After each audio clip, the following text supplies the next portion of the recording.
আসসালামু আলাইকুম। আজকে আমরা নবম শ্রেণীর ইসলাম শিক্ষা বইটির দ্বিতীয় অধ্যায়ের দ্বিতীয় পর্বটি আলোচনা করব। প্রথম পর্বে আমরা যে আলোচনাগুলো করেছি তা আমাদের ইউটিউব চ্যানেলে আপলোড করা আছে, তা আপনারা দেখে নিতে পারেন। আমি আছি আপনাদের সাথে নাহিদ আল ফাহাদ। আমি বাংলাদেশ স্টাডিজ ডিপার্টমেন্ট, চট্টগ্রাম বিশ্ববিদ্যালয়ে পড়াশোনা করছি। আজকে আমাদের ক্লাসের আলোচ্য বিষয় হলো যাকাত, হজ ও উমরাহ। তো আমরা এই তিনটা টার্ম সম্পর্কেই অলরেডি অবগত আছি। যাকাত কি, হজ কি এবং উমরাহ কি, এগুলো সম্পর্কে আমরা পূর্ববর্তী ক্লাসেও পড়াশোনা করেছি, কিন্তু নবম শ্রেণীর এই বইটিতে আমরা এটার আরেকটু আপগ্রেড লেভেলের পড়াশোনা করব। তো চলুন আমাদের ক্লাসটি শুরু করা যাক। তো যাকাত যাকাত হচ্ছে একটি আরবি শব্দ। এর অর্থ হচ্ছে পবিত্রতা বা বৃদ্ধি। আমরা সবাই জানি এটা যাকাত অর্থ কি। যাকাতের বাংলা অর্থ হচ্ছে পবিত্রতা বা বৃদ্ধি। অর্থাৎ যাকাত যদি আমরা দান করি তাহলে আমাদের সম্পদটা পবিত্র হবে এবং আমাদের সম্পদটা বৃদ্ধি পাবে। এটা এর আবিধানিক অর্থতেই পাওয়া যায়। যাকাত হচ্ছে একটি আর্থিক ইবাদত, যেমন নামাজ আছে, হজ আছে, নামাজ আছে, তারপর রোজা আছে। এগুলা যেমন শারীরিক ইবাদত, বা আর যাকাত আর হজ হচ্ছে একটি আর্থিক ইবাদত। কারণ এগুলাতে আর্থিকভাবে আমাদের ইবাদত করতে হয়। এটা ডিরেক্ট আমাদের শারীরিকভাবে কিছু না করলেও চলে। অর্থের মাধ্যমে এই ইবাদতটি সম্পন্ন হয় বলে একে আর্থিক ইবাদত বলা হয়। ইসলামে সালাতের পরেই যাকাতের স্থান। ইসলামে সবার উপর সালাতের স্থান, এটি আমরা জানি। সালাতের পরেই যার স্থান তা যাকাত। আল্লাহর কাছে যাকাত অত্যন্ত প্রশংসনীয় এবং পছন্দনীয় একটি ইবাদত, তাই আমরা যাকাত দেওয়ার সবসময় চেষ্টা করব। আর যাকাত প্রদানে সম্পদ পবিত্র হয়, এটি তো আমি প্রথমে শাব্দিক অর্থে বললাম। তো যদি আমরা যাকাত প্রদান করি তাহলে আমাদের সম্পদটা পবিত্র হবে, সম্পদে আল্লাহর বরকত আসবে এবং আমাদের মনের কার্পণ্য দূর হবে। যাকাত যদি আমরা দেই তাহলে আমাদের মনে যে কার্পণ্য তা দূর হয়ে যাবে এবং আমরা মানসিকভাবে একটা শান্তি অনুভব করতে পারবো। ইসলামী পরিভাষায় সাহিবে নিসাবের সম্পদে দরিদ্র, অসহায়, গরিব, অভাবী ও নিঃস্ব ব্যক্তিদের আল্লাহ কর্তৃক নির্ধারিত যে অংশ রয়েছে তা যথাযথভাবে আদায় করে নেওয়ার নামই যাকাত। তো এই যাকাতের এই সংজ্ঞাটি রয়েছে, তা আমরা যদি পরীক্ষায় আসে যে যাকাত কাকে বলে তাহলে এই সংজ্ঞাটি দিতে পারি। তো এটি শিখে নেওয়ার চেষ্টা করবেন আপনারা। তো আল্লাহ তাআলা কোরআনে যাকাত সম্পর্কে একটি আয়াত বলেছেন, যা সূরা তাওবায়ের আয়াত 103-এ রয়েছে। আয়াতটি খুবই ইম্পর্টেন্ট আমাদের জন্য। যদি যাকাত রিলেটেড কোনো প্রশ্ন আমাদের আসে তাহলে চেষ্টা করব যে আরবিটা দেওয়া দরকার নাই, বাংলা অর্থ যেটা আছে সেটি উদ্ধৃত করার, তাহলে আমরা বেশি করে মার্কস ক্যারি করতে পারবো। তো দেখি আল্লাহ তাআলা কি বলেছেন পবিত্র কোরআনে। তাদের সম্পদ হতে সদকা গ্রহণ করবেন, এর দ্বারা আপনি তাদেরকে পবিত্র ও পরিশোধিত করবেন। তো এটা আল্লাহ তাআলা মহানবী সাল্লাল্লাহু আলাইহি সাল্লামকে বলছেন যে তাদের সম্পদ হতে সদকা গ্রহণ করবেন। তো যাকাতটাকে সদকা হিসাবে বলা হয়েছে, যে সেই সম্পদ থেকে আপনি সেই যাকাতের টাকাটা যে আছে বা সম্পদটা আছে তা আপনি গ্রহণ করবেন এবং এর দ্বারা আপনি তাদেরকে পবিত্র ও পরিশোধিত করবেন। এর মানে বলা হচ্ছে যে যদি যাকাতটা আপনি দান করেন তাহলে আপনি আপনার সম্পদটা পবিত্র হবে এবং তা পরিশোধিত হবে। এটা আল্লাহর তরফ থেকে হবে। এটা মহানবী সাল্লাল্লাহু আলাইহি সাল্লামকে আল্লাহ তাআলা পবিত্র কোরআনে বলে দিয়েছেন সূরা তাওবায়ের আয়াত 103 নম্বর আয়াতে। এখন আমরা একটা জিনিস জানবো, তা যাকাত। যাকাত দুই ধরনের, একটা ফসলের যাকাত আছে, আরেকটা গবাদি পশুর যাকাত। তো আমরা প্রথমে ফসলের যাকাত সম্পর্কে জানবো। ফসলের যাকাত ফসলের যাকাতকে ইসলামে বলা হয় উশর। উশর অর্থ ফসলের যাকাত।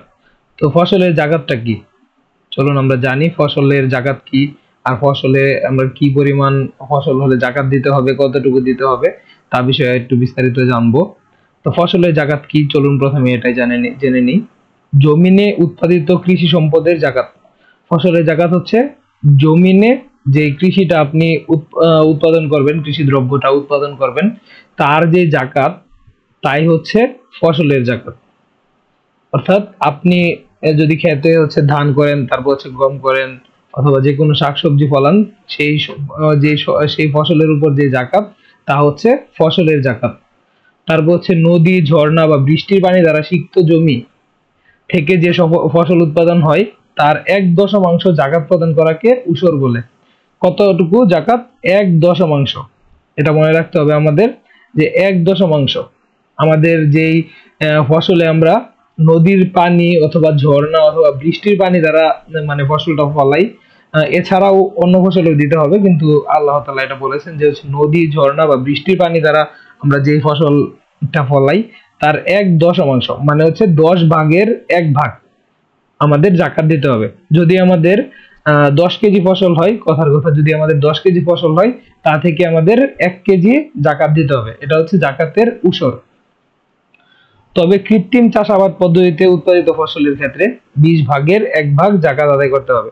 এটাকে বলা হয় নিসফে উসর। তো এখানে আমরা দুইটা টার্ম দেখতে পাচ্ছি, একটা হচ্ছে উসর আর একটা হচ্ছে নিসফে উসর। তো উসর কোনটা? শুধু উসর হচ্ছে যেটা প্রকৃতি থেকে আপনি সুবিধাটা গ্রহণ করে যে ফসলটা উৎপাদন করবেন। যেমন হচ্ছে আপনার জমির পাশ দিয়ে যদি একটা নদী যায় অথবা ঝর্ণা যায়, অথবা আপনি বৃষ্টির পানি থেকে পানি পেলেন, তো এটা থেকে যদি আপনি মানে সম্পূর্ণ প্রাকৃতিক উপায়ে ফসলটা ফলান, তাহলে আপনার 10/1 জাকাত দিয়ে দিতে হবে। কারণ এটাতে যেহেতু আল্লাহর যেই সম্পদগুলো আছে, তো সেইখান থেকে আপনি সরাসরি গ্রহণ করেছেন, এই জন্য হচ্ছে এখানে 10/1 আর নিসফে উসর যেটা যেটা হচ্ছে কৃত্রিম ভাবে আপনি চাষাবাদ করবেন। যে দেখেন, কৃত্রিম ভাবে অর্থাৎ হচ্ছে আপনি আপনি যদি সাবমার্সিবল মোটর গেড়ে সেই মোটর থেকে পানি আনেন, তাহলে অবশ্যই আপনার একটা খরচ হবে। তো এইখানে এই জন্য ইসলাম আপনাকে কিছুটা ছাড় দিয়েছে, তা হলো 20/1। যদি আপনি কৃত্রিম উপায়ে চাষাবাদ করেন, তাহলে আপনার 20/1 জাকাত দিলেই হবে। এখানে আপনার ওই পরিমাণে 10/1 দিতে হবে না। এখানে আপনার যদি 20 কেজি ফসল হয়, তাহলে আপনার 1 কেজি জাকাত দিতে হবে। একে ফল ও ফসলের জাকাত বলা হয়। যে উসর বা ফসলের জাকাত, এর অপর নাম হচ্ছে ফল বা ফসলের জাকাত, কারণ এটা ওই যে ফল আর ফসলের উপর দিতে হয়, এই জন্য। আর হচ্ছে এখানে 1 বছর পরিপূর্ণ হওয়ার কোনো শর্ত নেই। এটি আমাদের ভালো করে মনে রাখতে হবে যে এখানে 1 বছর পরিপূর্ণ হওয়ার কোনো শর্ত নেই। যেমন অন্যান্য যে আপনাদের সম্পদের জাকাত গুলো রয়েছে, যেমন মনে করেন আপনাদের গহনা, সোনা দানা, এগুলা জাকাত কিন্তু আমাদের সম্পদটা 1 বছর আমাদের হাতে থাকতে হয়, তাহলে আমাদের জাকাত ফরজ হয়। কিন্তু এই ফসলের জাকাতে আমাদের 1 বছরের কোনো শর্ত নেই, আমাদের হাতে আসলে তা থেকে আমাদের জাকাত দিতে হবে। এটা আমাদের মনে রাখা উচিত। শুধু তা উৎপাদিত হলে জাকাত দিতে হবে, মানে আপনার ফসলটা উৎপাদিত হলো, তাহলে আপনার জাকাত ফরজ হয়ে যাবে, জাকাত দিয়ে দিতে হবে। উসর সম্পর্কিত গুরুত্বপূর্ণ কিছু আয়াত ও হাদিস। তো এখানে আমরা দেখতে পাচ্ছি হচ্ছে একটি কোরআনের আয়াত রয়েছে এবং একটি রাসূলের হাদিস রয়েছে। এটি হচ্ছে উসর সম্পর্কে। চলুন একটু দেখি আল্লাহ তাআলা পবিত্র কোরআনে কি বলেছেন উসর সম্পর্কে। তিনি লতা ও বৃক্ষ উদ্যানসমূহ সৃষ্টি করেছেন এবং খেজুর বৃক্ষ, বিভিন্ন স্বাদ বিশিষ্ট খাদ্যশস্য, জাইতুন ও আনার সৃষ্টি করেছেন। এখানে আল্লাহর কথাই বলা হয়েছে, যে আল্লাহ তাআলা হচ্ছে লতা পাতা অথবা বৃক্ষ অথবা যে কোনো ফল, খাদ্যশস্য, এগুলো আল্লাহ তাআলা সৃষ্টি করেছেন।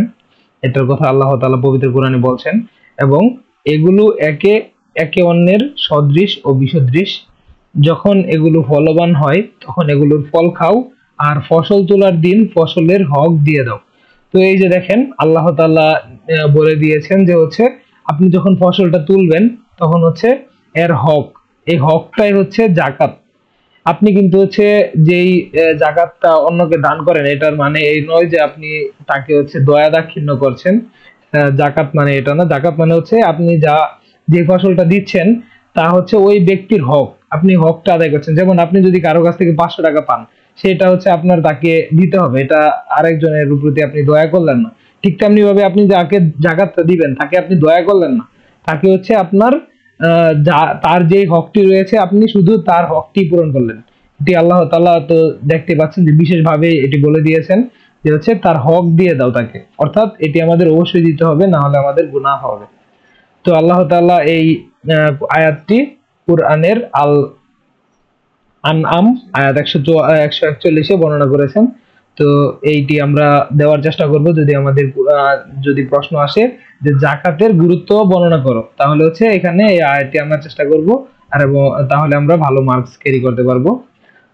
তো রাসূলুল্লাহ সাল্লাল্লাহু আলাইহি সাল্লাম যাকাত সম্পর্কে চলুন দেখি কি বলেছে। বৃষ্টি ও প্রবাহিত পানি দ্বারা সিক্ত ভূমিতে উৎপাদিত ফসলের উপর উসর আর সেচ দ্বারা উৎপাদিত ফসলের উপর নিসফে উসর ওয়াজিব হয়। তো এখানে রাসূল তো এই যে এই পৃষ্ঠাতে আমরা যা আলোচনা করেছি এই পয়েন্টটিতে এই পয়েন্টটিতে এই দুইটি পয়েন্টে আমরা যা আলোচনা করেছি তা হচ্ছে রাসূলুল্লাহ সাল্লাল্লাহু আলাইহি সাল্লাম বুখারী শরীফে এটি বলেছেন, এবং এই দুইটা যদি আমরা যাকাত প্রদান করি এটা আমাদের উপর ওয়াজিব। তো ওয়াজিব কাজ যদি আমরা না করি তাহলে অবশ্যই আমাদের গুনাহ হবে। তো এটি আমরা আদায় করব।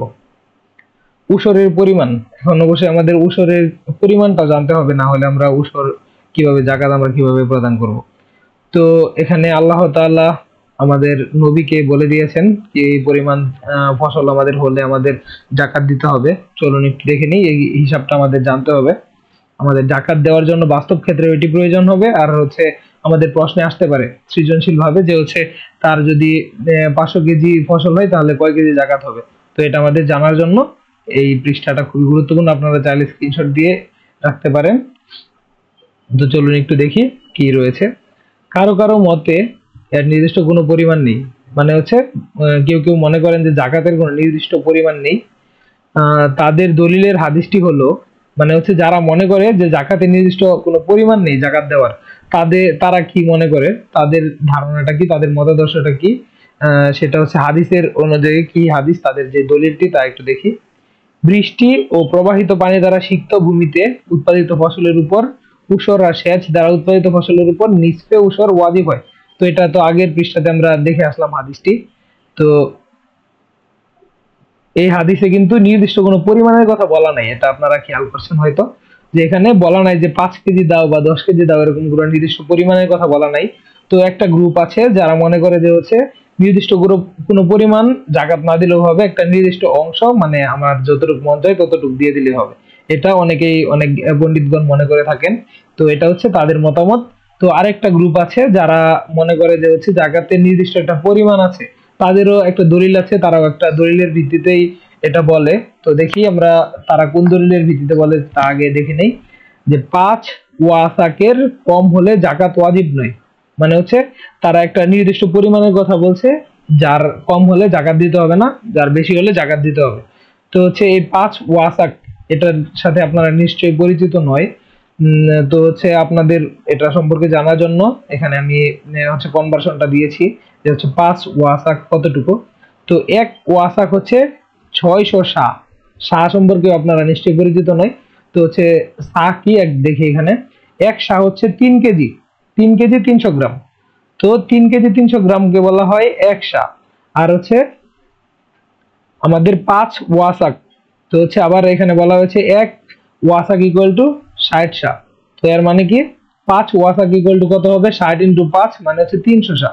তো 300 সা আর 1 সা অর্থ হচ্ছে 1 সা সমান হচ্ছে 3 কেজি 300 গ্রাম, অতএব আপনাকে যাকাত দিতে হবে 300 সা।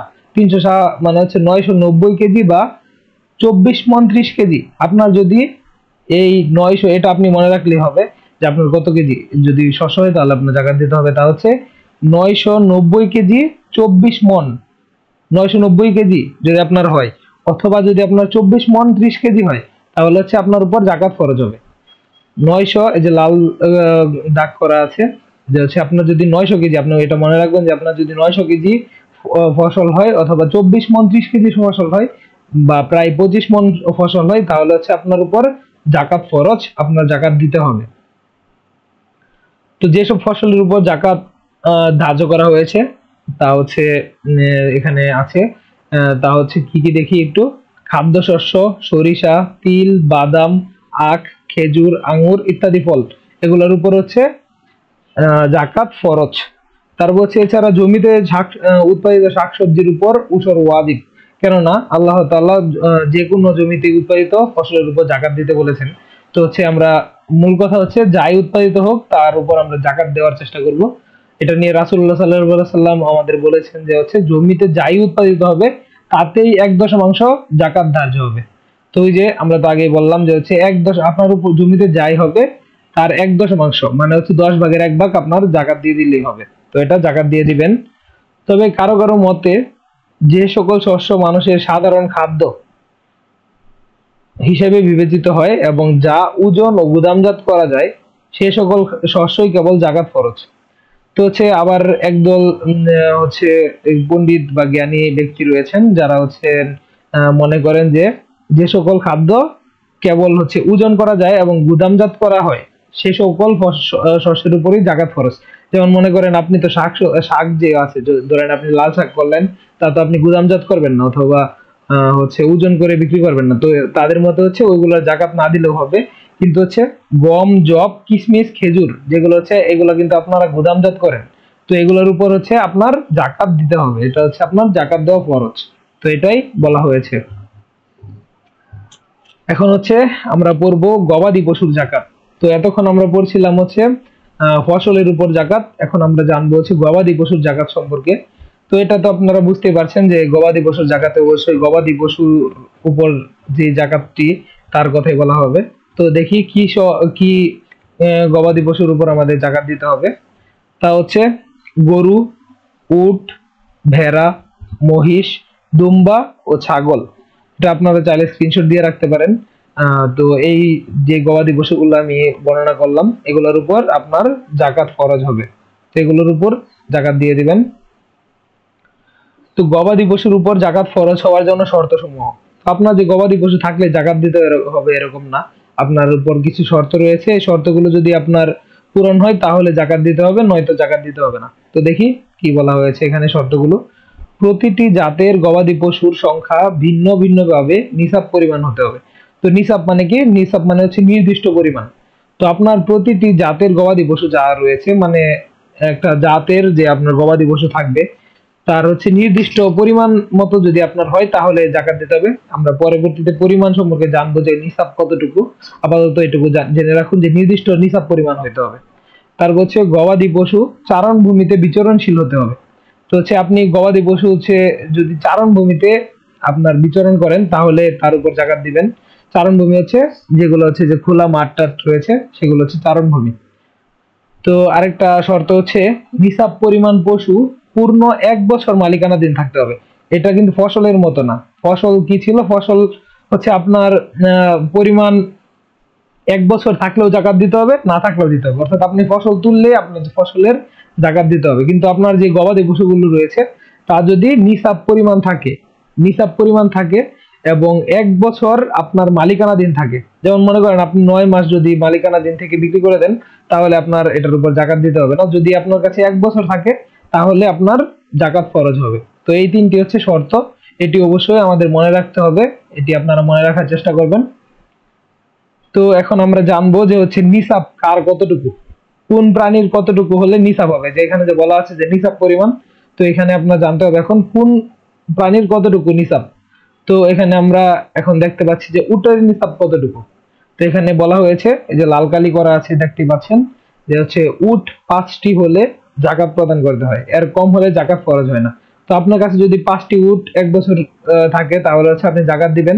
আপনার কাছে যদি 4টা বা 3টা উট থাকে তাহলে যাকাত দেওয়ার দরকার নাই, আর 5টার বেশি হলে তো অবশ্যই দিবেন। তো এখানে রাসূল সাল্লাল্লাহু আলাইহি ওয়াসাল্লাম হাদিসে বুখারী শরীফে বলে দিয়েছেন যে হচ্ছে উট 5টির কম হলে তার যাকাত নেই।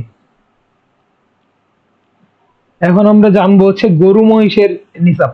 এখন আপনার তো উট নাই, আপনার আছে হচ্ছে গরু মহিষ। তো এটা সম্পর্কে আপনার জানাটা বেশি জরুরি, এটা জেনে নিন ভালো করে যে হচ্ছে আপনার কয়টা গরু থাকলে যাকাত ফরজ হবে।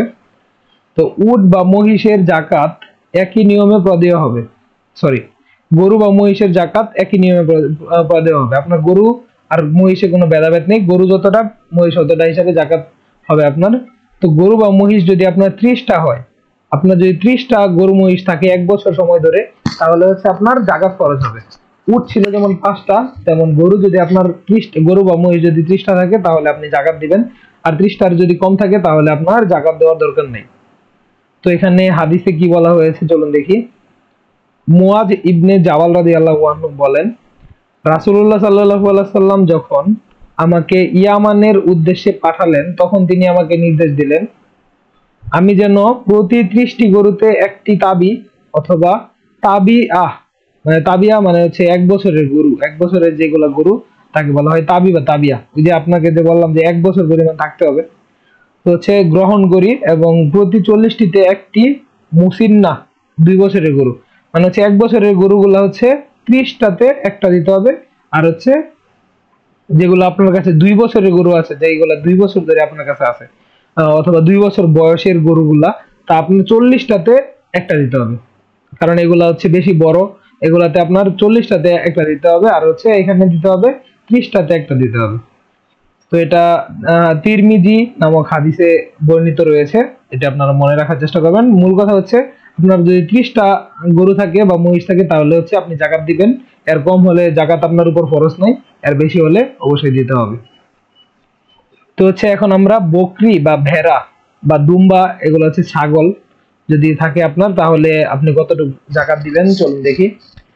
তো আপনার যদি 40টি, মানে হচ্ছে আপনার যদি বকরি ভেড়া অথবা দুম্বা যদি 40টা থাকে তাহলে হচ্ছে আপনার উপর জাকাত খরচ, 40টা নিচে যদি থাকে তাহলে আপনার জাকাত দিতে হবে না।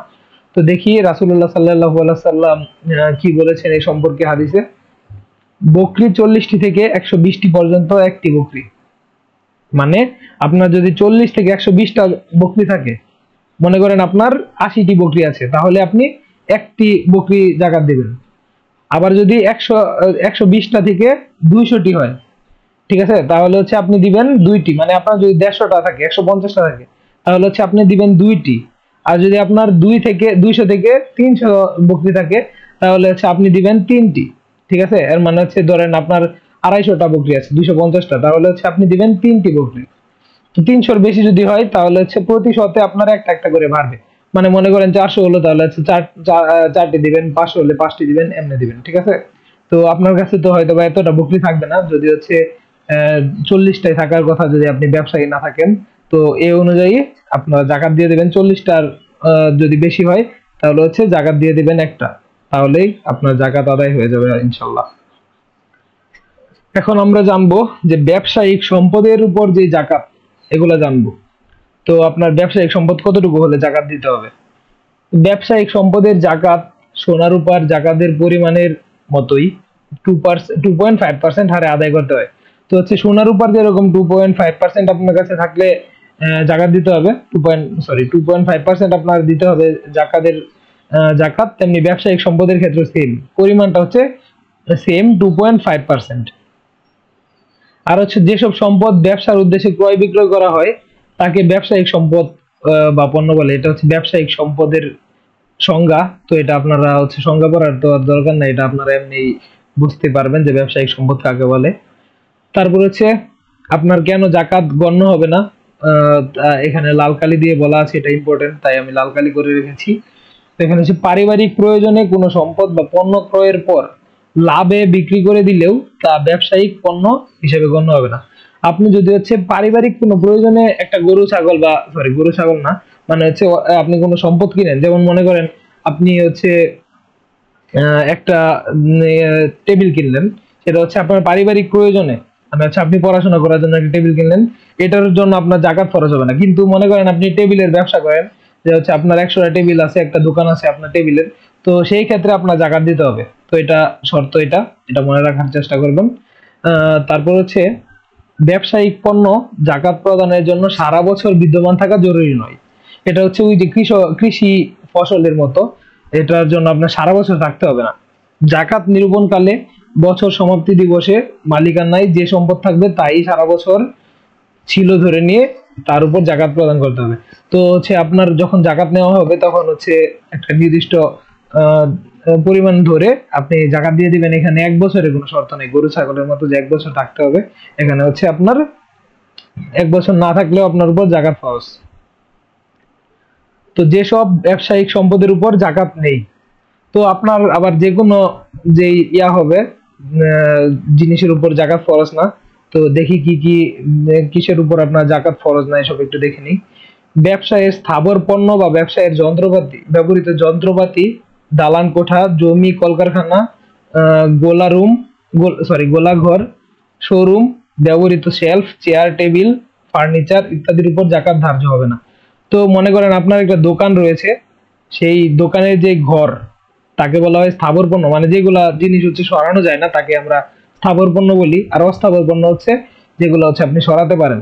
তো সেই অস্থাবর পণ্য যেগুলো হচ্ছে আপনার দোকানের জন্য ব্যবহৃত হয়, মনে করেন আপনি টেবিলের ব্যবসা করেন কিন্তু আপনার তো নির্দিষ্ট একটা ডেস্ক আছে যেখানে বসে আপনি ব্যবসায়িক কার্য পরিচালনা করেন, তো সেই ডেস্কের উপর আবার আপনার জাকাত দিতে হবে না। যে টেবিল আপনি বিক্রি করবেন শুধুমাত্র সেই টেবিলের উপর আপনার জাকাত দিতে হবে। তো এটাই বলা হয়েছে এখানে। তো ব্যবসায়িক পণ্যে জাকাত ফরজ হওয়ার যে শর্ত, এটা আমরা একটু দেখে নেই যে আপনার ব্যবসায়িক পণ্যে জাকাত কিভাবে ফরজ হবে, এটা শর্তটা কি। তো পণ্যের ক্রয় বিক্রয় সম্পন্ন হওয়া, অর্থাৎ পণ্যটি নগদ অর্থ, তাৎক্ষণিক ঋণ বা বাকি ঋণের বিনিময়, প্রতিদান বা ক্ষতিপূরণের মাধ্যমে ক্রয় বিক্রয় করা। তো দেখুন শর্তটি কি, আরেকবার পড়ি তাহলে আপনাদের আরেকটু ক্লিয়ার হবে। তো এখানে শর্ত আপনার জাকাত, ব্যবসায়িক পণ্যের জাকাত ফরজ হওয়ার যে শর্ত, তা এটা এখানে 3টা শর্ত আমরা দেখতে পাচ্ছি। তো চলুন আরেকবার এটা পড়ি তাহলে বুঝে যাবেন। পণ্যের ক্রয় বিক্রয় সম্পন্ন হওয়া, মানে হচ্ছে ক্রয় বিক্রয় হতে হবে, ঠিক আছে, মানে আপনি শুধু কিনলেন বিক্রি করলেন না এরকম না। তারপর হচ্ছে অর্থাৎ পণ্যটি নগদ অর্থ, তাৎক্ষণিক ঋণ বা বাকি ঋণের বিনিময় এবং প্রতিদান বা ক্ষতিপূরণের মাধ্যমে ক্রয় বিক্রয় করা, মানে হচ্ছে এটার হচ্ছে আপনার লেনদেন বা ক্রয় বিক্রয় দুইটাই হইতে হবে, তাহলে হচ্ছে আপনার জাকাত ফরজ হবে ওই পণ্যের উপর। তারপর হচ্ছে সম্পদের ক্রয় বিক্রয়ে ব্যবসার নিয়ত তথা লাভের নিয়ত থাকতে হবে, যদিও কোনো কোনো অবস্থায় লাভ নাও হতে পারে। মানে হচ্ছে আপনার যদি হচ্ছে লাভের নিয়ত থাকে, লাভের নিয়তে আপনি অবশ্যই ব্যবসা করবেন, তো এটার উপর জাকাত ফরজ হবে। লাভ যদি আপনার নাও হয়, লসও হয়, তাও হচ্ছে আপনার উপর জাকাত ফরজ। তারপর হচ্ছে ব্যবসায়িক পণ্যের নিসাব পূর্ণ হতে হবে, ওই যে নিসাব যেটা বললাম সেটা পূর্ণ হতে হবে। অর্থাৎ ব্যবসায়িক পণ্যের মূল্য 85 গ্রাম বা ব্যবসায়িক পণ্যের মূল্য 85 গ্রাম বা 7.50 তোলা সোনার মূল্যের পরিমাণ হতে হবে। ওই যে 2.5% যে বলেছিলাম সেই পরিমাণ হলে আপনার জাকাত দিতে হবে, এটাই তো নিসাব। তো দারিদ্র দূরীকরণে জাকাতের ভূমিকা, এটা তো আর বলে দেওয়ার দরকার নাই, তো আপনারা বুঝতেই পারছেন, নিজের জ্ঞান থেকে বুঝতে পারবেন যে হচ্ছে কি কি গুরুত্ব রয়েছে জাকাত কেমনে দারিদ্র দূরীকরণ করতে পারে। যেমন মনে করেন আপনি হচ্ছে সম্পদের পাহাড় নিয়ে বসে আছেন, আর আপনার প্রতিবেশী যার কাছে হচ্ছে টাকা পয়সা নাই, তো তাকে আপনার কি করতে হবে, জাকাত দিতে হবে। জাকাত দিলে হচ্ছে সে কিছুটা হলে অর্থ তার কাছে যাবে, তো হচ্ছে আপনার কাছে অর্থটা মানে অর্থটা ফ্লো হবে, মানে হচ্ছে টাকাটা যদি ফ্লো হয় তাহলে হচ্ছে সে যে দারিদ্র, তার দারিদ্রটা কমবে। যেমন মনে করুন আপনি যদি আপনার পাশের একজন বেকার ব্যক্তিকে হচ্ছে যার কোনো কিছু কেনার বা ব্যবসা করার বা চাকরি করার সামর্থ্য নেই, তাকে মনে করেন আপনি একটা রিক্সা কিনে দিলেন 50,000 1 লাখ টাকা খরচ করে আপনার জাকাতের টাকা থেকে, তাহলে হচ্ছে তার দারিদ্রটা দূর হবে। তো এইভাবেই জাকাত দারিদ্রতা দূর করতে সহায়তা করে আমাদের। তো এখন আমরা জানবো হজ সম্পর্কে। তো আমরা জানি যে ইসলামের পঞ্চম স্তম্ভ হচ্ছে হজ। তো যে আমাদের জানি আমরা যে ইসলামের 5টি স্তম্ভ রয়েছে, এর মধ্যে সর্বশেষ যে স্তম্ভটি রয়েছে এটি হচ্ছে হজ। আর এটি একটি আর্থিক ও শারীরিক যেই ইবাদত, এই দুইটা সমন্বয়। আমরা যে পড়েছিলাম যে হচ্ছে নামাজটা কি শারীরিক ইবাদত, আর হচ্ছে জাকাতটা কি, জাকাতটা হচ্ছে আর্থিক ইবাদত। আর হচ্ছে আপনার হজটা কি, হজটা হচ্ছে আপনার শারীরিক এবং আর্থিক দুইটার সমন্বয়। কারণ হচ্ছে আপনি যদি হজ করেন তাহলে হচ্ছে আপনার যেমন শারীরিক শ্রমও লাগবে এবং আপনার একই সাথে আর্থিক যেই স্বাবলম্বী হওয়ার আপনার ব্যাপারটা রয়েছে আপনার তাও লাগবে। তো হচ্ছে এর জন্য এটা খুবই ইম্পর্টেন্ট, যেহেতু আপনি দুইটা জিনিসই এখানে ব্যয় করছেন। তো আল্লাহ হজের মধ্যে এরকম বেশি নিয়ামত রেখেছেন আমাদের জন্য, ফজিলত রেখেছেন বেশি বেশি। তো দেখি হজটা কখন করতে হয়। তো শাওয়াল, জিলকত ও জিলহজের প্রথম 10 দিনকে হজের সময় ধরা হলেও মূলত 8 থেকে 12 জিলহজ পর্যন্ত 5 দিনই হজের আনুষ্ঠানিকতা পালন করতে হয়। তো এখানে আমরা দেখতে পাচ্ছি যে হচ্ছে শাওয়াল, জিলকত ও জিলহজের প্রথম 10 দিনকে হজের সময় ধরা হয়, কিন্তু মূলত মানে এটাকে ধরা হয়, কিন্তু এটা আসলে প্র্যাকটিস করা হয় না এমনি। আচ্ছা, মূলত কি, মূলত হচ্ছে 8 থেকে 12 জিলহজ, মানে জিলহজ মাসের 8 থেকে 12, মানে হচ্ছে 8, 9, 10, 11, 12, এই 5 দিন হচ্ছে হজের আনুষ্ঠানিকতা পালন করা হয়। তো হজের নির্দিষ্ট স্থান হচ্ছে কাবা শরীফ, সাফা মারওয়া, মিনা, আরাফা ও মুজদালিফা। এই জায়গাগুলোতে হচ্ছে হজের জায়গা নির্দিষ্ট। তো আপনার পুরা সৌদি আরব সহ হচ্ছে হজ করতে হবে না। হজ হচ্ছে এই কয়েকটা জায়গা রয়েছে, এই জায়গাগুলোতে হজ করতে হয়। তো এখানে তো বলা আছে হজে আর্থিক ও শারীরিক শ্রমের সমন্বয় রয়েছে, এটা তো একটু বললামই একটু আগেই। তো দেখি পরবর্তীতে, এই যে এখানে আমাদের যে জায়গাগুলা, যে এই যে জায়গাগুলা 5টা জায়গা, 1টা 2টা 3টা 4টা 5টা, এই 5টা জায়গার ম্যাপ এখানে বর্ণিত রয়েছে, এবং কোনটার পর কোনটা করতে হবে তাও সুন্দর করে, একদম সুন্দর করে এখানে বলা হয়েছে। তো আমরা এটা একটু দেখে নিব ভালো করে, তাহলে আমরা বুঝতে পারবো। এই যে দেখেন এখানে কাবা ঘরের ছবি দেওয়া আছে, তারপর হচ্ছে এই যে রাস্তা দিয়ে আপনারা যাবেন, যাওয়ার পরে হচ্ছে এখানে মিনা, মসজিদে খাইফ নামক জায়গা, তারপর হচ্ছে এখান থেকে আবার ইয়াতে আরাফাতে যাবেন, তারপর হচ্ছে এরকম মানে সবগুলারই সুন্দর করে ম্যাপ দেওয়া আছে।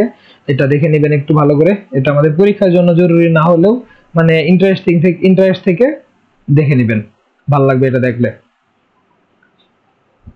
তো হজের যে কার্যাবলী রয়েছে, আপনারা তো জানেন যে হজ 5 দিন থাকে।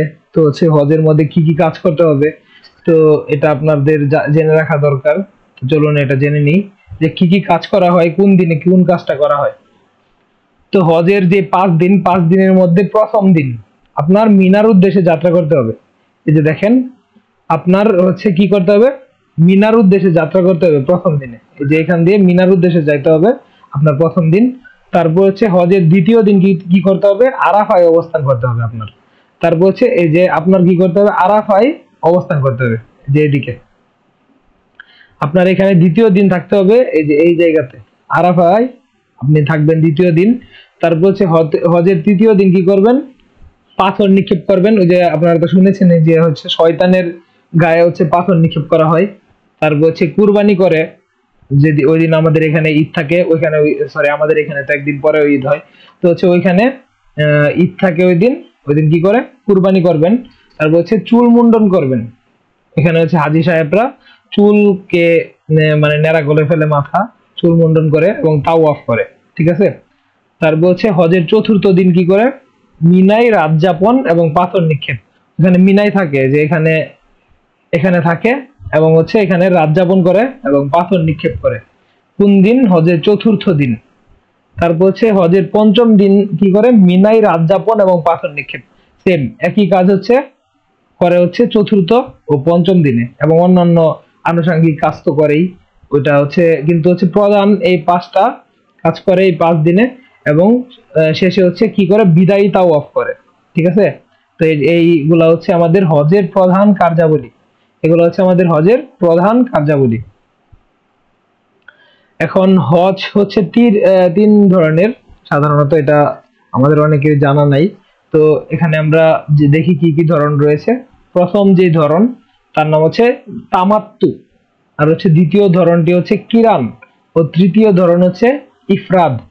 তো এই 3 ধরনের হজ রয়েছে। এটি আমাদের জন্য ইম্পর্টেন্ট যে হচ্ছে হজ কয় ধরনের, এটা হচ্ছে আপনারা উত্তরে বলবেন 3 ধরনের। তো দেখি যে 3 ধরনের হজ কি, একটু বিস্তারিত ভাবে আমরা জানবো। তো হজের মাসগুলোতে সফরে বের হওয়ার পর প্রথমে শুধু উমরা এবং এর ইহরাম বাঁধা এবং উমরা সম্পন্ন করে হালাল হয়ে যাওয়া। এরপর 8 জিলহজ তারিখে হজের ইহরাম বেঁধে হজের যাবতীয় কাজ সম্পন্ন করাকে তামাত্তু হজ বলে। তো এটা আপনারা দেখছেন যে হচ্ছে তামাত্তু হজ কোনটা। হজের যে মাসগুলো রয়েছে, যে 3টা মাস বলছিলাম প্রথমে, তো এইখানে হচ্ছে সফরে বের হওয়ার পর প্রথমে শুধু উমরা করলেন আপনি এবং ইহরাম বাঁধলেন এবং উমরা সম্পন্ন করে হালাল হয়ে গেলেন, এটা হচ্ছে। এবং এরপর 8 জিলহজ তারিখ যে রয়েছে, যে 8 জিলহজ তারিখ রয়েছে, এখান থেকে হচ্ছে আপনি কি করবেন, এই যে 8 জিলহজ এই দিন হচ্ছে ইহরাম বাঁধবেন এবং হজের অন্যান্য আনুষঙ্গিক কাজগুলো সম্পন্ন করবেন। এটাকে বলা হচ্ছে তামাকু হজ, ঠিক আছে। মানে মেইন হজটা, তো তামাকু হজ।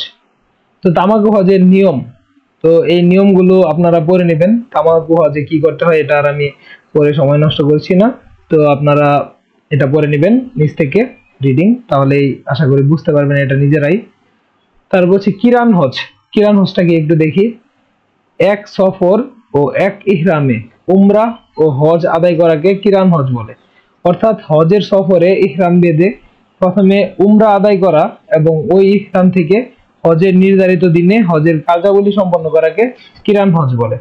তো কিরান হজ কি বুঝতে পারছেন।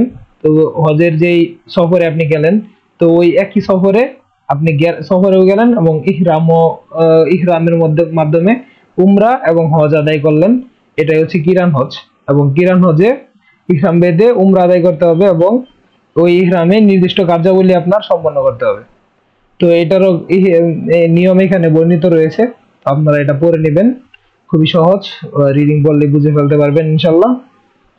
এখন আমরা জানবো ইফরাদ হজ সম্পর্কে। তৃতীয় যে হজের ধরনটা রয়েছে তা হচ্ছে আমাদের ইফরাদ হজ। তো হজের মাসগুলোতে শুধু হজের ইহরাম বেঁধে হজের কার্যক্রম সম্পন্ন করাকে ইফরাদ হজ বলে। এখানে কিন্তু উমরাহ নেই, এটা আপনারা হয়তো খেয়াল করছেন যে এখানে উমরা করতে হয় না, শুধু হচ্ছে ইহরাম বেঁধে আপনি হজের কার্যক্রম যেগুলো রয়েছে সেগুলো সম্পাদন করলেই আপনার ইফরাদ হজ হয়ে যাবে ইনশাল্লাহ। তো ইফরাদ হজের নিয়মটা একটু দেখি, এটা যেহেতু একটু আলাদা। তো হজের মাসগুলোতে শুধু হজের ইহরাম বাঁধার জন্য বলে তালবিয়া পাঠ, মানে হচ্ছে আপনার তালবিয়া পাঠটা শুরু করতে হবে, মানে ইহরাম বাঁধার পর আপনার তালবিয়া পাঠটা শুরু করতে হবে, এটাই হচ্ছে প্রথম নিয়ম। তারপর হচ্ছে এরপর মক্কায় প্রবেশ করে তাওয়াফে কুদুম অর্থাৎ আগমনী তাওয়াফ করতে হবে আপনার।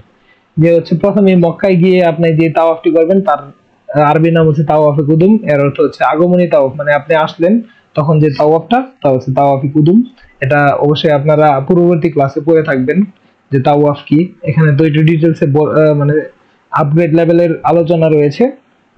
তারপর হচ্ছে হজের জন্য সাই করা। সাই মানে কি নিশ্চয়ই মনে আছে, সাই মানে হচ্ছে দৌড়ানো বা হাঁটা বা জোরে হাঁটা, তো এটা হচ্ছে করতে হবে আপনার। তারপর হচ্ছে অতঃপর 10 জিলহজ কুরবানির দিন হালাল হওয়ার পূর্ব পর্যন্ত ইহরাম অবস্থায় থাকা। তো 10 জিলহজ, 8 জিলহজ শুরু করবেন, 10 জিলহজ হচ্ছে আপনার কুরবানি পর্যন্ত আপনি হচ্ছে ইহরাম অবস্থায় থাকবেন। এরপর হজের অবশিষ্ট কাজগুলো সম্পাদন করে ফেলবেন। এটাই হচ্ছে ইফরাদ হজের নিয়ম, যেটা আমাদের 3 নাম্বার ধরনের হজ। তো দেখি এখানে কি রয়েছে। এই 3 প্রকার হজের মধ্যে সওয়াবের দিক থেকে সর্বোত্তম হলো কিরান, এরপর তামাত্তু, এরপর ইফরাদ। এখানে সওয়াবের পার্থক্য রয়েছে। তো প্রথমে যে 2 নাম্বার হজটি আমরা পড়েছিলাম, এই যে কিরান হজ, এটা হচ্ছে সবচেয়ে বেশি মানে সর্বোত্তম এটা। তারপর হচ্ছে তামাত্তু হজটা সর্বোত্তম, আর যেহেতু ইফরাদ হজের মধ্যে কার্যক্রম কম, এটাতে হচ্ছে মানে এই দুইটার তুলনায় তুলনামূলক মানে কম সওয়াব পাওয়া যায়। তো হচ্ছে তবে আদায় সহজ হওয়ার দিক থেকে প্রথমে তামাত্তু, তো তামাত্তু হজটা সবচেয়ে সহজ। তারপর হচ্ছে ইফরাদ দ্বিতীয় সহজ হজ, এবং যেহেতু সবচেয়ে বেশি সওয়াব কিরানে, এই জন্য হচ্ছে এটাতে অবশ্যই আপনার একটু কষ্ট বেশি করতে হবে। তো এই দুইটা পয়েন্ট মনে রাখার চেষ্টা করবেন, তাহলে বুঝতে পারবেন যে কোনটা সবচেয়ে সহজ হজ। তো ভবিষ্যতে আপনারা যদি হজ করতে যান ওইখানে কাজেও লাগাতে পারেন চাইলে, এবং হচ্ছে কোনটাতে হচ্ছে সওয়াব বেশি এটাও জেনে রাখলেন, তা আশা করি কাজে লাগবে আপনাদের। তো এখানে এখন আমরা যে টার্মটা জানবো তা হচ্ছে বদলি হজ। তো এটা আমাদের জন্য ইম্পর্টেন্ট জানাটা, কারণ অনেক সময় দেখা যায় যে আমাদের এরকম কিছু কারণ থাকে যার জন্য আমরা নিজেরা হজ করতে পারি না, আমরা হজের জন্য সক্ষম হই না। অর্থাৎ আমাদের মনে করেন অনেক সময় শারীরিক অথবা অন্যান্য প্রবলেম থাকে, শুধু শারীরিক প্রবলেম না, আরো অন্যান্য প্রবলেম থাকে, যে প্রবলেমগুলোর জন্য আমরা নিজেরা হজে যেতে পারি না। তো নিজেরা না যেতে পারলেও আমরা হচ্ছে অন্য কারোর মাধ্যমে হজটা করে ফেলতে পারি। ইসলামে সেই বিধান আমাদেরকে আল্লাহ তাআলা দিয়েছেন, তো তাকেই বলা হয় বদলি হজ, মানে আপনি নিজে না গিয়ে আরেকজনকে দিয়ে করাবেন, এটাই হচ্ছে বদলি হজ। তো দেখি কি কি কারণে হচ্ছে আপনি বদলি হজ করাতে পারবেন।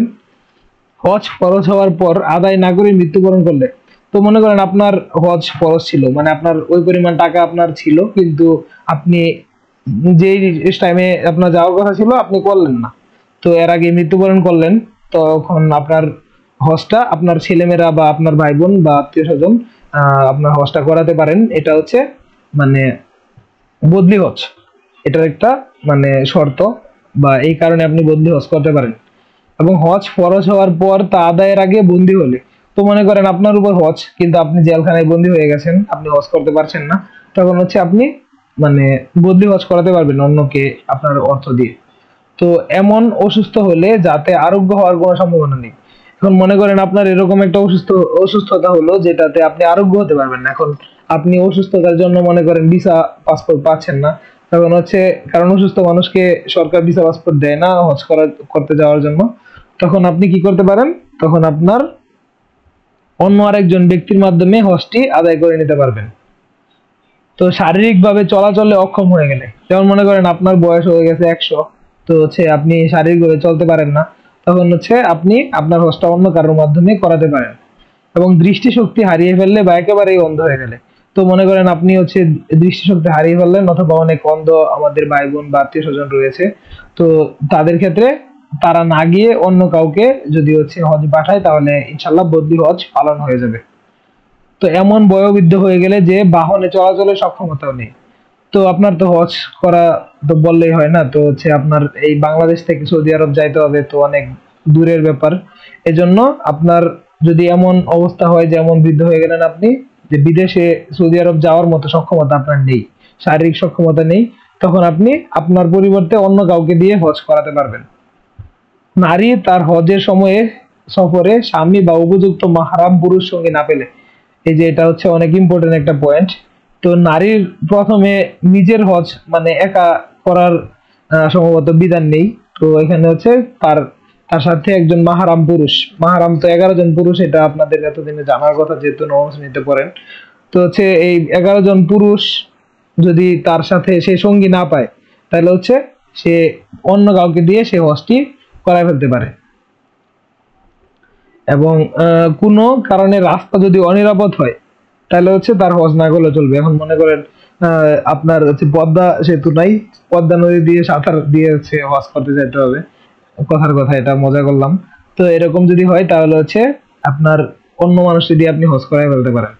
এবং এরকম হইতে পারে যে অনেক দেশ আছে যার সাথে মনে করেন সৌদি আরবের হচ্ছে ইয়া নাই, পররাষ্ট্র সম্পর্ক নাই, তো হচ্ছে তারা তো যাইতে পারবে না চাইলেই, কারণ কোনো এক দেশে যাইতে হলে সেই দেশের সাথে আপনার দেশের সম্পর্ক থাকতে হবে।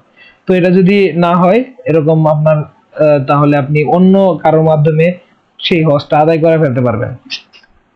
তো সফর করতে গেলে জানমালের ক্ষতির আশঙ্কা থাকলে, তো মনে করেন আপনার একটি জমি রয়েছে, অথবা যে কোনো হচ্ছে আম, এরকম কিছু যে হচ্ছে আপনি যদি না থাকেন আপনার অনুপস্থিতিতে তার ক্ষতি হতে পারে, তাহলে আপনি না গিয়ে আপনি অন্য কোনো ব্যক্তির মাধ্যমে সেই হজটি আদায় করে ফেলতে পারেন, তাহলে ইনশাল্লাহ আপনার হজটি আদায় হয়ে যাবে। তো সাম্য ও ভ্রাতৃত্ব প্রতিষ্ঠায় হজের গুরুত্ব, এটা বইয়ের মধ্যে সুন্দর করে বলা আছে, তো আমি একটু সংক্ষেপে বলি যে সাম্য প্রতিষ্ঠা কিভাবে হজ পালন, মানে হজের কি গুরুত্ব। তো সাম্যটা কি, সাম্য হচ্ছে সবার সাথে সবাই মানে সমান, যে যে ধারণাটা, তো সেটা হচ্ছে সাম্য। যেমন মনে করেন আপনি হজে গেলেন, হজে গেলে কিন্তু আপনার মনে করেন একটা পোশাক আছে যে 5,000 টাকা দামের, আরেকজনের একটা পোশাক আছে যে 200 টাকা দামের, ওইখানে কিন্তু কোনো ভেদাভেদ নেই, কারণ হচ্ছে ওইখানে সবাই সাদা পরে, তো এখানে দেখা যায় যে সবগুলা হচ্ছে সমান, মানুষকে সমান দেখা যাচ্ছে, তো হচ্ছে মাথা সবার মুন্ডন করা থাকে, মানে ওখানে আপনি ধনী নাকি গরিব, আপনি মানে হচ্ছে সাদা রঙের না হচ্ছে আপনি হচ্ছে ব্ল্যাক, তো এগুলা কোনো ম্যাটার করে না, আপনি হচ্ছে কোন দেশ থেকে আসলেন, আপনি আমেরিকার সিটিজেন নাকি হচ্ছে বাংলাদেশি সিটিজেন, বা হচ্ছে এইগুলা কোনো ডিফার করে না, ওখানে হচ্ছে সবাই সবার সমান। এটা হচ্ছে হজের এখানে আহ, একটা ইম্পর্টেন্ট বিষয়, যে হচ্ছে হজ সাম্যতা দান করে, ঠিক আছে। তারপর হচ্ছে ভ্রাতৃত্ব, তো ওইখানে গেলে হচ্ছে অটোমেটিক মানুষের মনে একটা ভ্রাতৃত্ব বোধ জাগ্রত হয়, যে সেও আমার মুসলিম ভাই, আমিও তার মুসলিম ভাই, এরকম একটা বিশ্ব ভ্রাতৃত্বের তৈরি হয় মানুষের মধ্যে। এটা হচ্ছে প্রতিষ্ঠায় হজ ভূমিকা রাখতে সহায়তা করে আপনাকে। এখন আমরা জানবো উমরাহ সম্পর্কে। তো উমরাহ হচ্ছে একটি আরবি শব্দ, যার অর্থ হচ্ছে ভ্রমণ করা বা কোন স্থানের জিয়ারত করা, ঠিক আছে। উমরা সম্পর্কে তো আমরা মোটামুটি আইডিয়া আছে, আমরা জানি যে হজের যেই সময়টা আছে, যে নির্দিষ্ট যেই সময়টা 5-6 দিন সময় আছে হজের, ওই সময়টা বাদ দিয়ে যে অন্য সময় যদি আপনি যান হজটা মানে ওই জায়গাটা জিয়ারত করতে, তাহলে হচ্ছে ওইটাকে বলা হয় উমরাহ। যে হজ দেখেন এখানে লেখা আছে যে হজের নির্দিষ্ট দিনগুলো তথা 8 জিলহজ থেকে 13 জিলহজ পর্যন্ত 6 দিন, মানে ওই যে ওই দিনটা ওই 8 জিলহজ থেকে 13 জিলহজ পর্যন্ত 6 দিন ব্যতীত বছরের যে কোনো সময় ইসলামী শরীয়ত নির্ধারিত পন্থায় কাবা শরীফ তাওয়াফ ও সাফা মারওয়ায় সাই করাকে উমরা বলে। তো এটা বললাম যে হচ্ছে ওই নির্দিষ্ট 6টা দিন বাদে আপনি যখনই কাবাঘরটা জিয়ারত করতে যাবেন এবং এই বাকি যে কাজগুলো প্রয়োজনীয় কাজগুলো রয়েছে তা করবেন, তাই হচ্ছে উমরা হবে আপনার। তো এর ফরজ দুটি, উমরার দুইটি ফরজ রয়েছে, একটা হচ্ছে ইহরাম বাঁধা ও বাইতুল্লাহ তাওয়াফ করা।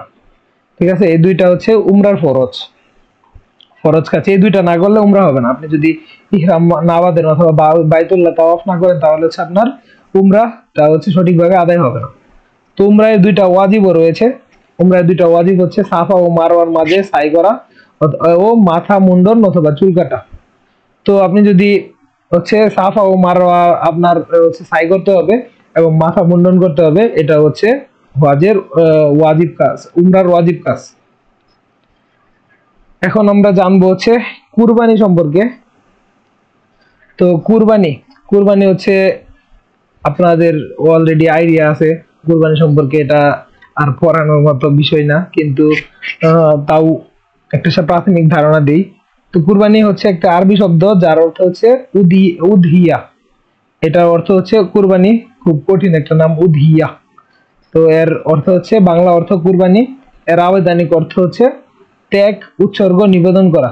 তো এটা জানেন যে হচ্ছে এটা ত্যাগ ছাড়া কিছুই না, কারণ আল্লাহ তাআলা তো হাদিসে বলেছেন যে হচ্ছে কুরবানির মাংস ও রক্ত আমার কাছে পৌঁছায় না, শুধু হচ্ছে তুমি যে ত্যাগটা করলা সেই ত্যাগের যে তোমার মনের যে বাসনাটা এটাই আমার কাছে পৌঁছায়। এটা তো আল্লাহ বলেছেন। অর্থাৎ কুরবানি মানে হচ্ছে ত্যাগ করা বা উৎসর্গ করা আল্লাহর জন্য নিবেদন করা, এটাই হচ্ছে কুরবানি। তো কুরবানিটা কখন করতে হবে? কুরবানি করতে হবে জিলহজ মাসের 10 তারিখ সকাল থেকে শুরু করে 12 তারিখ সূর্যাস্তের পূর্ব পর্যন্ত মহান আল্লাহর সন্তুষ্টি ও তার নৈকট্য অর্জনের জন্য পশু জবাই করার নাম কুরবানি। তো যেই মানে প্রথম যে কুরবানি মানে ঈদের দিন যেটা থাকে, যে 10 জিলহজ, ওই দিন, এর পরের দিন এবং তারপরের দিন, মানে এই 3 দিন যদি আপনি কুরবানি করতে পারবেন, এই সময় পশু আল্লাহর উদ্দেশ্যে যে পশুটা জবাই করবেন তার নামই হচ্ছে কুরবানি। 10, 11, 12 তারিখ এই 3 দিন কুরবানি করা যাবে। তো কুরবানির পটভূমি, এটা তো আপনারা জানেন কুরবানির কি পটভূমি। তো এখানে ইব্রাহিম আলাইহিস সালাম, যে ইব্রাহিম আলাইহিস সালাম হচ্ছে একদিন স্বপ্নে দেখলেন যে হচ্ছে তিনি তার প্রিয় পুত্র ইসমাইল আলাইহিস সালামকে হচ্ছে জবাই করছেন, এটা আল্লাহ তাআলা তাকে নির্দেশ দিয়েছেন। তো ইব্রাহিম আলাইহিস সালাম ইসমাইল আলাইহিস সালামকে বললেন, তার পুত্রকে বললেন যে হচ্ছে আমি তো এটা স্বপ্ন দেখেছি, এখন তুমি কি বলো। তো ইসমাইল আলাইহিস সালাম এটা বললেন যে আল্লাহ তাআলা যেহেতু আপনাকে স্বপ্ন দেখিয়েছেন যে আপনার আমাকে কুরবানি করতে হবে, তো অবশ্যই এটি আপনি পালন করুন, আপনি আল্লাহর আদেশ পালন করতে পারেন, সমস্যা নেই। তো এটি শুনে ইসমাইল আলাইহিস সালাম কি করলো? ইসমাইল আলাইহিস সালাম শুয়ে পড়লো এবং আল্লাহ তাআলাকে সন্তুষ্ট করার জন্য ইব্রাহিম আলাইহিস সালাম তার ছেলের গলায় হচ্ছে ছুরি চালালো। কিন্তু আল্লাহ তাআলার অশেষ কৃপায় এবং আল্লাহ তাআলার নির্দেশে ইসমাইল আলাইহিস সালাম ওইখান থেকে সরে গিয়ে ওই জায়গায় একটা দুম্বা চলে আসলো এবং সেই দুম্বাটি কুরবানি হয়ে গেল। তো এটাই হচ্ছে কুরবানির পটভূমি, এটা আমরা জানি। তো এরপর থেকে হচ্ছে কুরবানি আমাদের উপর ফরজ হলো এবং এটিতে এখন সকল মুসলমানই পালন করে থাকে, যাদের আর্থিক স্বাবলম্বিতা আছে। এখন হচ্ছে কুরবানির তাৎপর্য। কুরবানির কি তাৎপর্য এটা একটু জানি। কুরবানির মূল উদ্দেশ্য হচ্ছে বান্দার তাকওয়া পরীক্ষা, এটাই হচ্ছে কুরবানির মেইন তাৎপর্য। আর অন্যান্য তাৎপর্য আছে যে হচ্ছে গরিব দুঃখীরা এটাতে হচ্ছে একদিন ভালো কিছু খাইতে পারে। তো এগুলা অনেক ধরনের তাৎপর্য আছে, কিন্তু মূল তাৎপর্যটা কি? বান্দার তাকওয়া পরীক্ষা হবে। এটা আল্লাহ তাআলা নিজে আপনার তাকওয়াটা পরীক্ষা হবে যে করবেন, যে হচ্ছে আপনি কোন উদ্দেশ্যে কুরবানিটা দিচ্ছেন। এখন আপনি যদি মাংস খাওয়ার উদ্দেশ্যে কুরবানি দেন আপনার, তাহলে হচ্ছে কুরবানি হওয়ার সম্ভাবনাটা কম বা হবে না এটা বলা যায়। তো হচ্ছে এটা উদ্দেশ্য না করে হচ্ছে আল্লাহকে সন্তুষ্ট করার উদ্দেশ্যে আমরা কুরবানি দেওয়ার চেষ্টা করবো ইনশাআল্লাহ। এখন আমরা জানবো হচ্ছে আকিকা সম্পর্কে। তো আকিকা হচ্ছে আমরা জানি যে আকিকা কি। আকিকা হচ্ছে শিশুর নামকরণ করার সময় যে পশু দিয়ে হচ্ছে পশু কুরবানি করা হয় তাকে আমরা আকিকা বলে থাকি। তো আকিকা হচ্ছে একটা আরবি শব্দ, এর অর্থ হচ্ছে কাটা, ভাঙা বা পৃথক করা। আকিকা বলতে সন্তানের, এটা তো বললামই যে সন্তানের জন্ম লাভের পর হালাল পশু জবাই করার মাধ্যমে আল্লাহ তাআলার নিকট কৃতজ্ঞতা আদায় ও নবজাতক সন্তানের কল্যাণ কামনা করাকে আকিকা বলে। আকিকা সম্পর্কে কিছু হাদিস রয়েছে, তাও আমরা জেনে নিই। উল্লেখিত হাদিস সমূহ থেকে শিশুর জন্মের সপ্তম দিনে 4টি কাজ করা সুন্নত। এই 4টি কাজ কি একটু দেখি। শিশুর জন্য ইসলামী নাম রাখা, মাথা মুন্ডন করা, আকিকা করা ও মাথার চুলের ওজনের পরিমাণ সোনা বা রূপা সৎকার করা। তো এইগুলোর জন্য সবগুলোর জন্য আলাদা আলাদা হাদিস রয়েছে, বইয়ে আপনারা একটু দেখে নেবেন। যে হচ্ছে প্রথম যে সপ্তম দিনে হচ্ছে কি করতে হবে, শিশুর নাম রাখতে হবে। তো তারপর হচ্ছে তার মাথাটা মুন্ডন করে দিতে হবে, মানে মাথার চুলটা কেটে ফেলতে হবে এবং আকিকা দিতে হবে, একটা পশু দিয়ে আকিকা করতে হবে। এবং যেই বাচ্চার যে চুলের পরিমাণটা রয়েছে তার পরিমাণের যেই পরিমাণটা ওজন করে সেই পরিমাণ রূপা সাদকা করতে হবে। এটা হচ্ছে মানে করা সুন্নত, আপনার ফরজ না, কিন্তু এটা হচ্ছে সুন্নত কাজ। আর হচ্ছে 7 দিনের, যদি আপনি 7 দিনের মাথায় যদি এটা না করতে পারেন তাহলে পরবর্তীতেও এটা আপনি আদায় করে নিতে পারবেন, কোনো সমস্যা নেই এতে ইনশাল্লাহ। তো কয়টা পশু দিতে হবে তারও বিধান আছে ইসলামে। তো আপনি যদি, আপনার সন্তান যদি ছেলে হয়, যেখানে দেওয়া আছে, ছেলে হলে 2টি ছাগল কুরবানি দিতে হবে। আর হচ্ছে যদি মেয়ে হয় তাহলে হচ্ছে 1টি ছাগল আকিকা দিতে হবে। তো যদি আপনার ছেলে সন্তান থাকে তাহলে হচ্ছে 2টি ছাগল আপনি কুরবানি দিবেন, এবং হচ্ছে মেয়ে সন্তান হলে 1টি ছাগল আকিকা দিবেন। এখন হচ্ছে গরু, মহিষ, উট যদি হয় তাহলে হচ্ছে 7টি ছাগলের সমান ধরে পুত্র সন্তানের জন্য 2 ভাগ আর কন্যা সন্তানের জন্য 1 ভাগ দিতে হয়। যেমন মনে করেন গরু ছাগলটা তো হচ্ছে বড়, তো এটাকে আপনি ধরে নেবেন যে গরু, মহিষ, উট এগুলো যদি আপনার পশু হয় তাহলে ধরে নেবেন যে হচ্ছে এখানে 7টা ছাগল আছে, গরুতে ধরে নেবেন 7টা ছাগল আছে। তো 7টার থেকে 2 ভাগ আপনি এখানে, আপনার ছেলে হইলে যদি ছেলে সন্তান থাকে তাহলে 2 ভাগ দিয়ে করে দিবেন ছেলেরটা, এবং 1 ভাগ যদি মেয়ে সন্তান থাকে আপনার তাহলে 1 ভাগ দিয়ে মেয়ে সন্তানের আকিকা সম্পন্ন করে নেবেন। এবং আরেকটা বিশেষ জিনিস, তা হলো কুরবানির সঙ্গে আপনি আকিকা দিতে পারবেন। এই যে কুরবানির যে গরুটা আপনি জবাই করবেন তা থেকে আপনি আকিকা দিতে পারবেন। এই যে 7 ভাগ করবেন, 7 ভাগ করে হচ্ছে 2 ভাগ আপনি ছেলের জন্য দিবেন, 1 ভাগ মেয়ের জন্য দিবেন, আর বাকিটা হচ্ছে আপনার কুরবানির জন্য থাকলো। এরকম ভাগাভাগি করে আপনারা আকিকা সম্পন্ন করতে পারবেন। তো এই ছিল আজকে আমাদের আলোচনা। তো আপনাদের সবাইকে ধন্যবাদ এবং আমাদের ইজি2গো এডুকেশনের সাথে থাকার অনুরোধ রইল এবং আমন্ত্রণ রইল। আসসালামু আলাইকুম।